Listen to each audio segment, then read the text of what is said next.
and welcome back. Welcome back, everybody, to episode 2 of The Experience. And today we're going to talk a little bit about corporate America. Think about what your rights are as an employee. We're going to talk about discrimination in the workplace. Is it discrimination? I'll even tell you guys about a story about where I've encountered racism in the job and what I had to do. And hopefully this will help you guys along your journey. And Miss Phoenix, what are you getting into, Mom? I believe that today's conversation should be structured about corporate America, like you were saying, and how we need more diversity. And we have been struggling to gain inclusion in corporate America, and we're in 2023. That's pretty much what I would like to focus on today as well. Yeah. I want to start off with a story about when I used to work for a company. I don't care. I'm going to call them out. I used to work for a company called Zones Infrastructure. Fuck them. Disregard. I started off over there, and I started off as a supervisor over there for a tech company. Pretty much they were pretty much customer service / technical support for Microsoft 365 products. And I was in charge of the night team, and while I was in charge of the night team, I had a strong crew. Always made sure in business, one thing you always got to do is CYA, cover your ass. And I did it very well. I always learned how to cover my ass. Whenever they set goals for me, I made sure I hit those goals and exceeded, because as a black man in the business world, you want to prove that you have the knowledge under your belt and you can make a change in an organization. Long story short, the manager that was over me, he was a veteran too. I'm gonna call him out too, John Flanagan. I ain't shit. I'm gonna get sued for this shit, but it's all right as long as the knowledge gets out. He was very racist when it came to me for whatever reason. It's like they didn't like me, But I overcame because I spoke with HR. And when I approached HR, I just didn't approach HR with just me versus him. I had to provide evidence. The proof is in the pudding. And unfortunately, no one won't believe you unless you have proof, metrics. Because the same way the manager has to gather information, if they want to turn you, they have to gather that information, whether it's a written, verbal, and all that stuff. Guaranteed they have a file on you that they're stacking up so that they can have justified reason to term you. Just the same way that if you have a justified reason why they shouldn't term you, you need to gather that information up, which I did in this case. I had metrics of how they were flooding my team with African American, and there were no other African Americans on any of the other 9 teams in the company. So imagine, only people on the night shift were all African American, Latino, people of color and ethnicity. There was a transsexual or 2 on the team and stuff like that. So we had a diverse ass team, but the company wasn't as diverse. So I actually gathered all the metrics with all the employees and their ethnicities, and I put it together on a graph to show how many people on my team were African American, and to show how my team's numbers were producing great results that were holding up the company. But this man still had the nerve to give me a poor evaluation, based on hearsay. Long story short, I was still in the company, and a lot of managers got fired after I was done. And because I had proof in the pudding, I had something to bring to the table. And plus I wrote some very powerful emails, and I saved emails from them, and presented them as, here's the emails I got from them stating this, which contradicts what they say. So whenever you have any kind of case that you want to approach, you got to treat your business like you're a lawyer. You have to have evidence. And at the end of the day, if you feel HR isn't doing right by you still, shit, you know what you got to do? Start filing complaints to the Better Business Bureau, the Department of Labor. Start documenting these things. Then search online, and these things could help you out in the future. Because at the end of the day, every organization is an at-will organization. Most of them anyhow, unless you're a contractor. So, you are starting to work with them, and you could quit and get fired whenever. It's not like if you were in the military where you got stuck under a contract and the only way you could get out is by death or dishonor. Or honorable. So, that was just my little blurb on that. Just wanted to give y'all a little insight on things that you can and can't do for corporate America. We have a lot more we gotta get into when it comes to this topic, because this is it's an ongoing thing with us. Yes. So just to piggyback off of what you were saying, we've been fighting for our space in corporate America for a long time. Mm-hmm. I don't know how many stories we need to hear from black men and black women about how they're being overworked, underpaid, and they're not being acknowledged and looked over for positions that they qualify for due to their white counterparts. Amen. Some of the big name corporations have African Americans on their board. However, they do not have them in executive positions.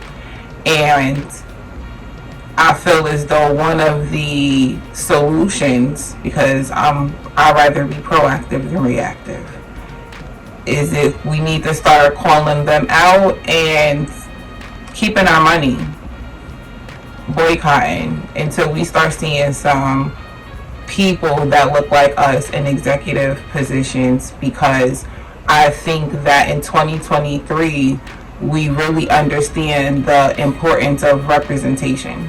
The funny thing, I'm sorry about interrupting, but I want this to be like a conversation, if you don't mind, because it goes so much deeper into everything else on what you were saying, because the fact that companies and stuff, they're not hiring black people like that, because think about in colleges and stuff like that. How many black people are in colleges and have the skill set necessary for these executive roles?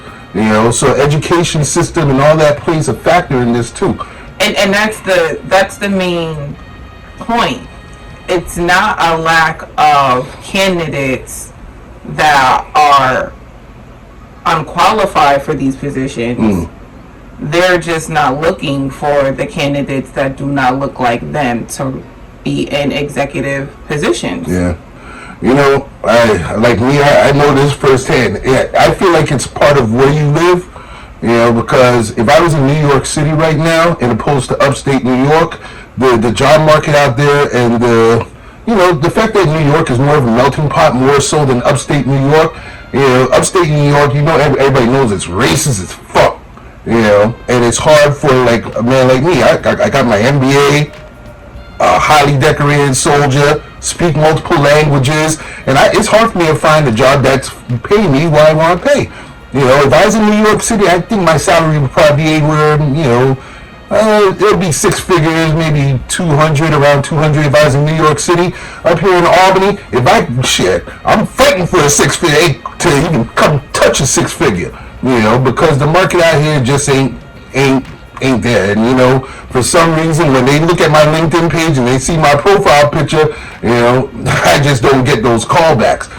Great looking resume and all that stuff, but it's a deeper thing with it. Especially when you're going in for the interview and they see you in person. Because usually when you go for an interview, you want to think that, hey, it's almost a sealed deal. But, when you go into the interview and you see that the company culture, mostly Caucasian people, is that an environment that you want to be around anyhow? Because I'll be honest, I don't want to be in an office that's all one ethnicity. I want a colorful office. I want to see some Asians, some Indians, some black. I want to see a good inclusion of everyone so that everybody can be comfortable.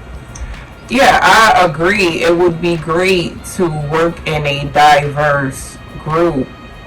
It would be great to work in have a diverse work setting. However, someone has to start it, right? Someone has to be the uncomfortable minority to get in the door.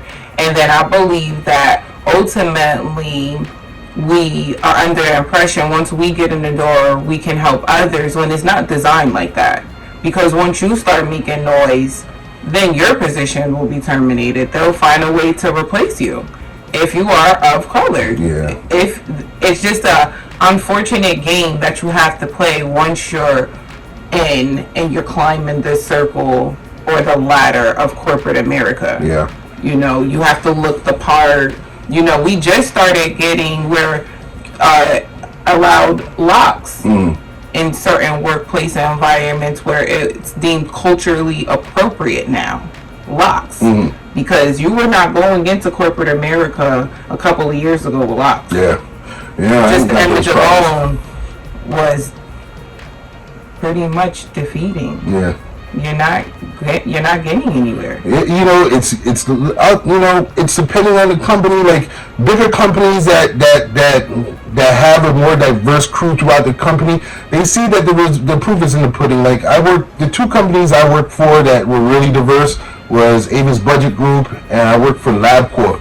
When I was at LabCorp, I was a lab director over there, a lab manager, whatever. Oversaw different locations between Boston, Westboro, friggin' Utica, Albany, and stuff like that. Great position, great company. I ain't gonna talk shit about LabCorp. I actually like that company. Very diverse company. But when I started my position in LabCorp, I was a lab manager and stuff. I used to hire the people that do the accessioning and stuff like that. They put all the data with your blood samples and urine samples and all that stuff. And it started off as a primary Caucasian staff. A lot of people left, a lot of people bickered. I'm known as a change manager. When I would go into a company, I would try and incorporate change so we could get our numbers up. And retention was the biggest issue at this LabCorp location. But, and me knowing that retention was an issue, I already knew that, they probably ain't paying the most money, to a Caucasian person, 17, 18 bucks. They'd be like, fuck out of here. But to an African American person that has typing skills, that's knowledgeable, knows how to read reports and do all that stuff, they would appreciate it a little bit more. And they would stay a little bit longer. And that's what I did. I hired some more African Americans that fit the position, and they lasted. And I excelled in that position. I left that company on my own accord. I was supposed to move to the Caribbean. I ended up staying here because my son was born. But that's a whole different story. Yeah. But I just wanted to give that little spiel that there are companies out there that, they know how, it's usually the bigger ones. The small mom and pop spots ain't gonna happen. If they have a more regional operation, they ain't gonna be very, receptive and stuff like that, depending on the mentality, because the whole point of this show is because there's not all good people, there's not all bad people, and that you have to look at the person, the company, the whole circumstance as an individual. And there's people out there doing bad things and stuff, but that's why we're here to make y'all knowledgeable on them so that y'all know how to be a little bit wiser, a little bit smarter, a little bit sharper so you can identify these things. Right. I think that what you had mentioned earlier as far as documenting and making sure that when you are in these workplace setting, any workplace setting, make sure you have a paper trail. If you know that you're the employee that's doing everything necessary within your job description, then you shouldn't have anything to worry about. Mm-mm. And you make sure that you have a paper trail. Yeah. If whatever they're accusing you of within a write-up, or whatever they're accusing you of for a termination, if there wasn't a proper policy and procedure that was followed, because every company has one, they have a policy and procedure that they usually strive to follow to the T so that they can avoid paying you unemployment. That is one of the main reasons why most of these companies have a structure put in place for policy and procedure. So upon termination, you shouldn't have anything to work with. If you do, because we are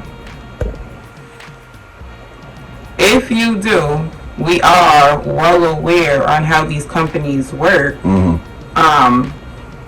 Just make sure you have documentation. Yeah. Make sure that cover your ass. But one of the things that I would like to add is that as an African American, Black American woman, I think that in most of the positions where I worked with other African American, Black American women, we go in there, and men go in there striving to exemplify Black excellence, whatever the position is.